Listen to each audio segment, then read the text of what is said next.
Welcome to Sister Power. Women today are doing more than ever and deserve recognition.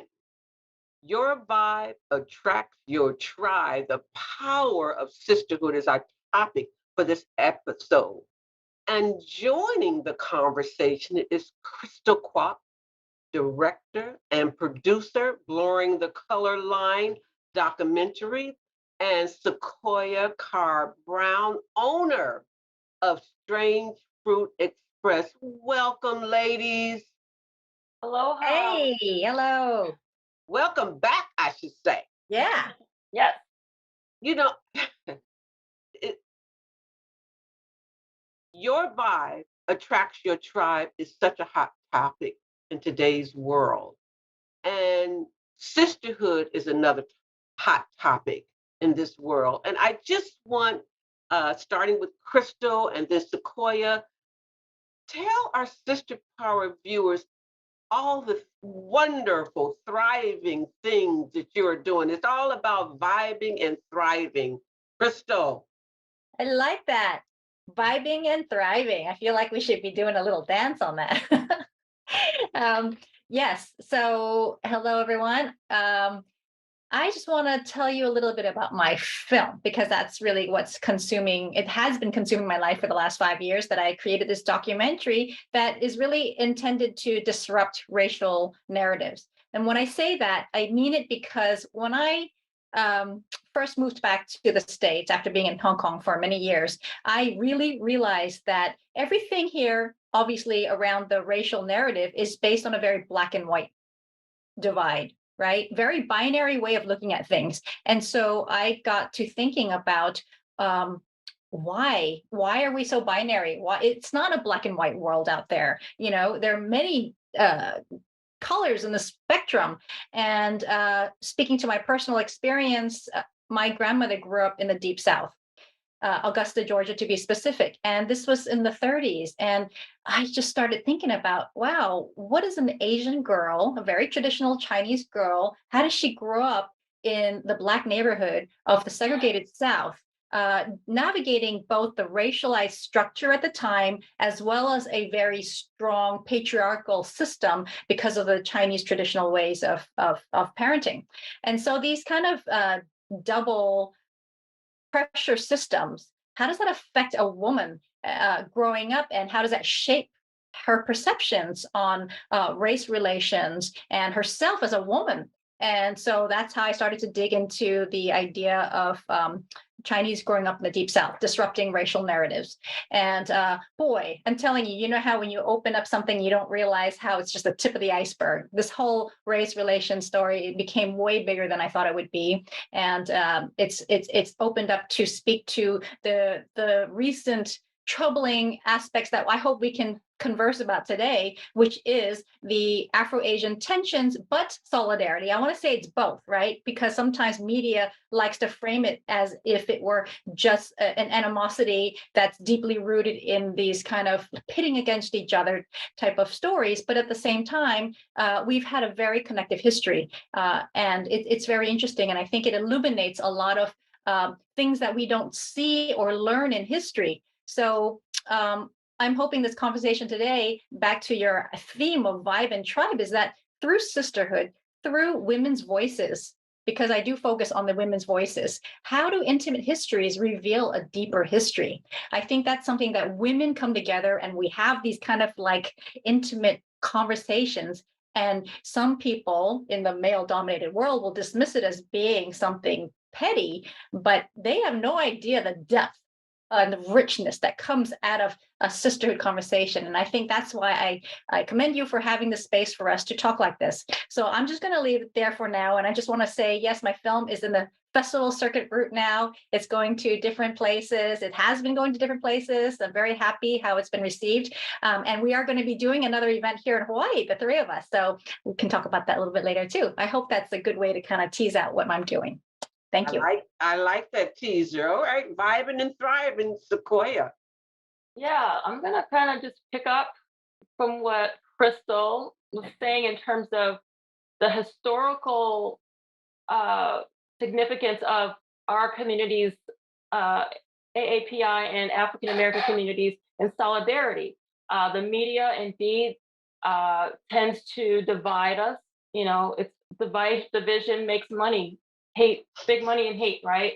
Mm. But the real true story that isn't told is that we've always been united. There's been times of animus, but dating as far back as what the 1860s, like 1869, Frederick Douglass was a strong advocate for advocating for Chinese migrants. Right? He has a famous speech called "The Composite Nation," and his whole concept of equality and justice for all, free migration, right?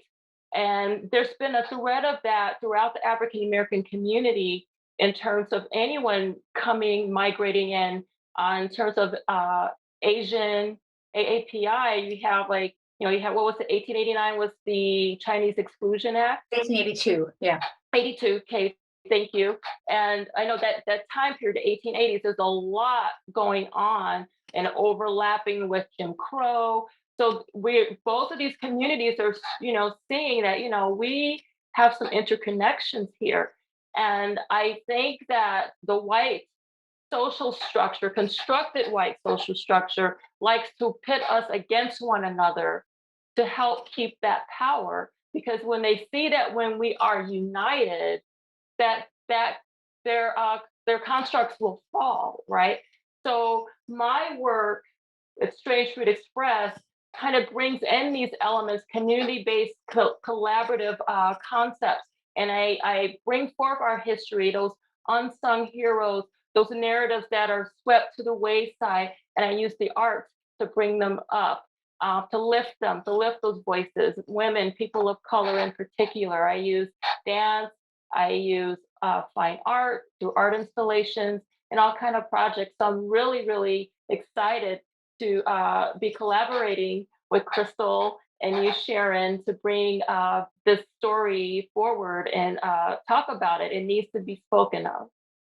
Yeah, talking about vibing and thriving, the three of us were together in the studio with Crystal, and we had such a unique conversation. I have some pictures of us, I think, in the studio. But later on, in September 10th, Sisters in Empowering Hawaii, along with Strange Fruit Express,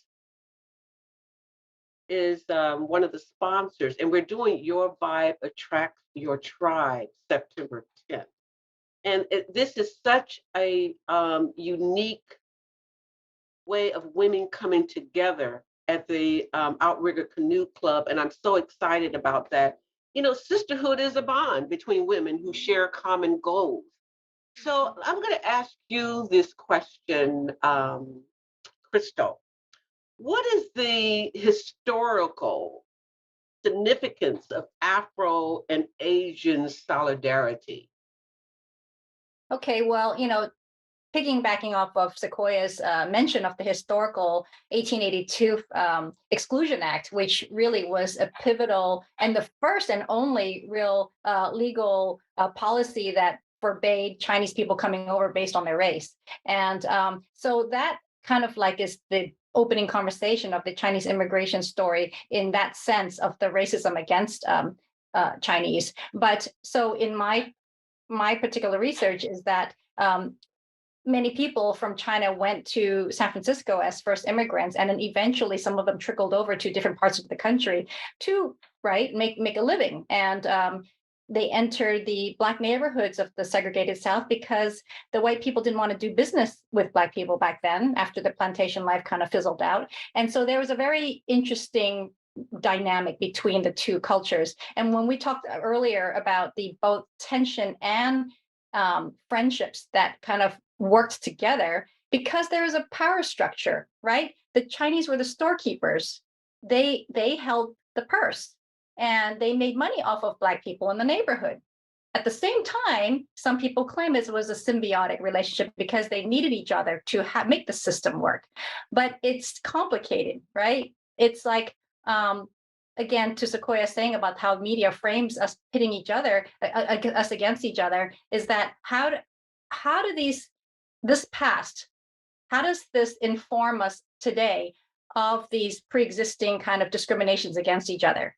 Where does it come from? And we don't think about the past informing these tensions today, because we just want to build our own narrative over, okay, well, that violent case, that was because of the so and so.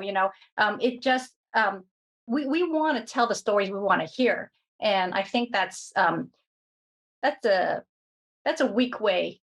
It's harder to make the effort to understand each other's history. For example, in my film, I did not, when I interviewed this longtime resident in Georgia, I didn't think about, if I were a Black person as a mother, I wouldn't have to worry about. So if as I was a Chinese, sorry, I wouldn't have to worry about my kids and the dangers of letting them go out and confronting police. Whereas if you were a Black mother, and then we talked about this before, and that type of fear and the way you have to educate your children, I didn't think about these things before. And so this ignorance gives me that kind of urge to need to grow out of my comfort zone of what I don't know. And we need to know about each other's cultures. We need to be in each other's seats to really empathize and to really figure out why we have these tensions. Yeah. You did bring, I'm glad you did bring that up, because just yesterday, the policeman, 2 a.m. in the morning, opened the door and shot and killed this young Black man. He didn't know who was at the door. Breonna Taylor was asleep in her bed, and she was murdered by the policeman. Yes, these are the conversations Black mothers and Black fathers have with our children on a daily basis.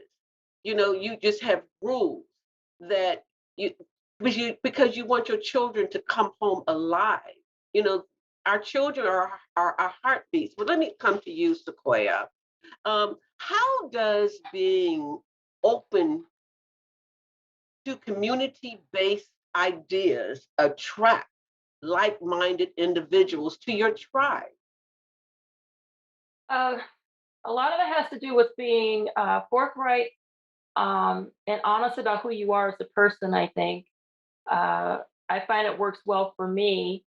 And, you attend events, or you find projects where like-minded people will be, right? Where you develop this kind of a kinship, right?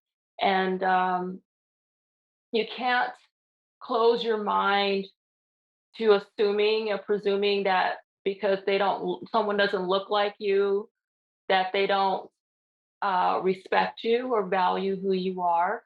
Uh, Took me a while to learn how to navigate those waters, because you can make, as Crystal mentioned, you can make assumptions and presume, that, make general sweeping observations, if you will, that everyone that is white or AAPI is racist against you, or all the police are going to kill you. You have to have a certain peace within your own mind, body, and spirit, have them all aligned, and that you send out a vibe. I can't explain it better than just knowing that this vibe, this energy, if you will exude from you, and you will attract the right people to you. Now, at the same time, when you're positive, like this basic science, you're like this negative force, if you will try to come in, but you're able to recognize them and shun them off.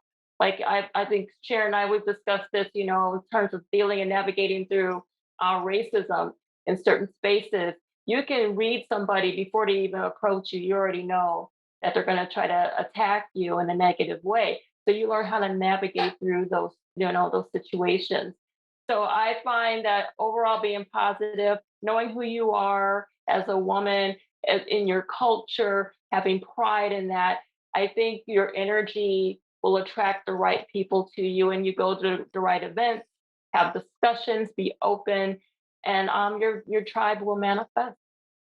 And I think that energy, Sequoia, you're onto something. It's really about energy, and that's something that you have to to develop, you have to work on. Yeah. Of course, people will have different energies, but then that positive energy comes from your value system, your core values, and the way you embrace life and things around you. And it really Yeah. manifests. You don't have to speak, and you'll know if something Yeah. is exuding, like you said, positive or negative energy. Mhm. Yeah, and it's not about everyone being looking the same. Not a lot of people kind of think that tribe means primitive or you have to be all the same culture and ethnic group, but not necessarily, right? It's that energy, it's that flow, and when you find it and you feel it, you know it. Yep. Mhm. Yeah, my girlfriend used to say, I heard you when you drove up, because that vibe is there. And and it comes with wisdom too. Yes. Definitely comes with wisdom. So, Crystal, let's discuss why your tribe matters, accountability, fulfillment. Why does your tribe matter? Well, I'm going to take it back to, like, g- Chinese culture is a collective society. And for better or for worse, okay? I'm going to say that because on one hand, it's great. We all work together collectively to have a certain image of pride, but at the same time, it doesn't give room for individuality where people can shine with their own specific ways of thinking, right? But I think that when I think tribe, I think of the positive aspect of that is that we learn from that. A lot of younger generation, and I'm not trying to um, critique the whole younger generation, but I find that a lot of people don't have that collective way of doing things now. There is something missing. And that is why there are so many problems out there, because people are doing things for themselves. They're not thinking like, the village mentality is a beautiful thing back in the days, whether it was a China and Africa or wherever in the world. You work as a team because it builds your own life in such a richer way. And I think we've lost that, and we need to regroup. We need to find that sense of power, you know Well, we used to say it takes a yeah. village. You know who said that too in my film?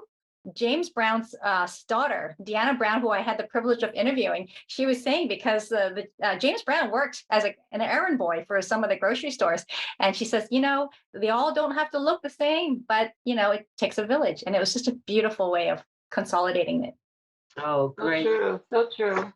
Vibes are just it's an emotional segment in our being, in our core, our vibes. And so what you put out is what you get. And Sequoia, I want to ask you, are there, excuse me, other organizations working to unite Black, Indigenous, and people of color? Oh, very much so. We have the Asian American Advancing Justice. That's aajc.org. So that's more on the domestic front. They are very active in bringing the communities together, to understanding one another, various projects to inform the community. And then we have one that's more of on a international front. It's the Afro-Asian People's Solidarity Organization, and that's aapsorg.org, and that's more like over 90 countries. So this anti-blackness or this uh, uh, concept of divide and conquer, or AAPI, against the African diasporic peoples. It's an international kind of vibe here, right? Negative vibe. But so we have to fight it on so many fronts, not only like in the interior within our own circles, then domestically within our country, and then it expands out internationally, unfortunately. But there are organizations home and away who are working to resolve that and to dispel that old colonial myth that you have to divide everyone up and bring in countries that have been colonized to indoctrinate them with constructed state of whiteness to become anti-black, or to even just to not even love their own culture and not use their own language and feel shame, right? So I just love that the African Americans have always been there. I wish more would be there for us. from Frederick Douglass on to like both colonial wars, what Vietnam and Korea War, right? There are African Americans who are fighting and standing up against that. The Black soldiers of the Philippines, like the Philippine American War, Mm. right? They deserted, right? Yeah. And they fought with the Liberation Front in the Philippines, right? So, and even with Vietnam, you had MLK, Malcolm X, and Muhammad Ali Yeah. spoke against Yeah. that.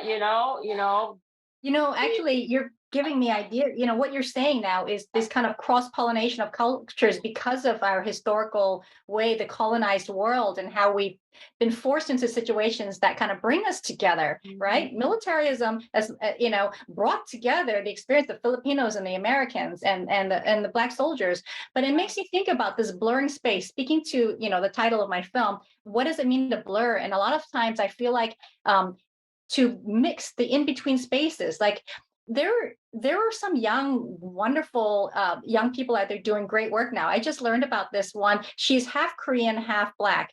And you know how there's that whole controversy about the hair shops with the Korean hair store owners, and right, Mhm. she owns a hair store, but she's also an artist, and she uses the idea of the hair weaving into her art, making like amazing chandeliers.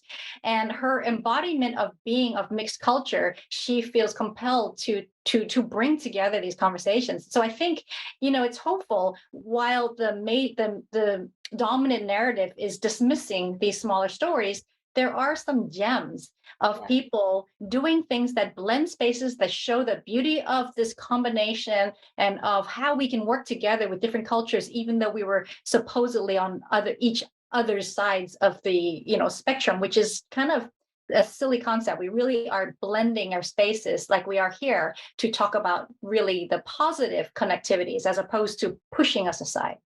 Yeah. And come to we're talking about the bond of sisterhood. I'm excited about February the 9th, 2023. And we want our audience to know that we're going to blend the cultures at Jade Dynasty. And it's going to be about, we're going to have a deep conversation of blurring the color line.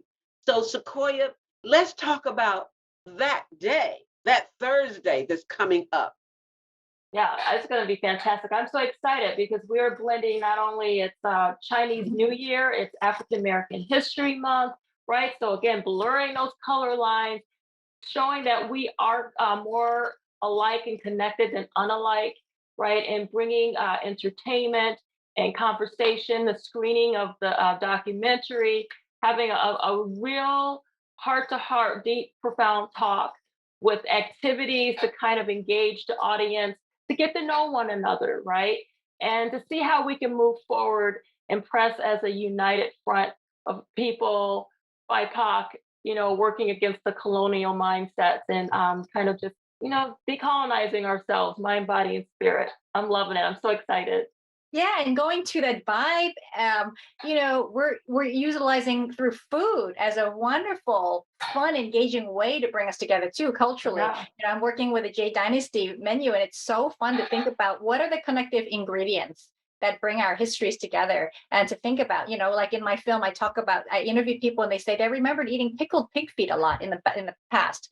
And so, was that a Southern thing? Because Asians ate that too, and it's so interesting to hear our blended history through food. So we're going to really kind of utilize that as a fun way in to engage in these kind of uh, conversations about our past. That when people attend this event, February the 9th, 2023, and we dig deeper conversations and discussions, that we have far more in common than not. Mhm. Yes. We all bleed the same. We have emotions, we cry, we celebrate, we're happy for one another. And, we have maybe 4 minutes left, Sequoia and Crystal, and I'll start with you, Sequoia. Let's, I want you to speak to the camera and motivate, educate, and empower all of our listeners. I want you all to know that you are beautiful people. We are a united front of global citizens that are working to develop our mind, body, and spirit in a positive way, to see that we are all more alike than unalike. We have much to learn from one another.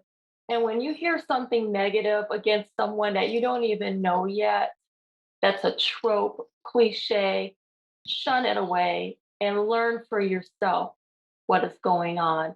Learn one another's histories. It's a very rich history. It's not centered to just one particular group that conquered or colonized of people. We are all have something that have contributed to the history of this world and made wonderful, beautiful culture. So embrace that, enjoy that, and I'll see you along the trail. Oh, that's so beautiful. Yeah. Crystal, Yay! take us out. Man, she said it all. Well, just because I also teach a course in women and film at UH, and I talk to my students, and I think about going back to questioning things, to never take things as face value, because there's always a context to how something's framed, and I think we need to be critical learners, and you don't have to be in school to do this. We are, as we embrace, when we look at social media, for example, all this bombardment of information, to really have a critical view of who's framing something, and who's setting the standard for what defines us. And we need to disrupt that. We need to resist these kind of so-called normative ways of thinking, because it's not true. We are sucked into this very binary world, and to complicate it, and that's what we sisterhood thing does too. We complicate the narrative, because all these little nuanced stories that we all individually offer as a collective become such a powerful thing that we have no idea how much energy and power we can contribute to making change. And I think we all need to believe in ourselves to do that. And that's just what I want to leave with y'all. Yes, I am, because we are. Woohoo! I'm loving this conversation, and I want to remind everyone that September 10th, Your Vibe Attracts Your Tribe will be happening at the Outrigger Canoe Club. And I want to remind you, for February the 9th, 2023, Jade Dynasty, we're having Blurring the Line, a deep conversation. Thank you, Sequoia Carr Brown. Thank you, Crystal Kwok, for your expertise and your knowledge and your beautiful smile. I'm your host, Sharon Thomas Yarbrough, and I want to leave you with this. Choose to live within your purpose. Aloha.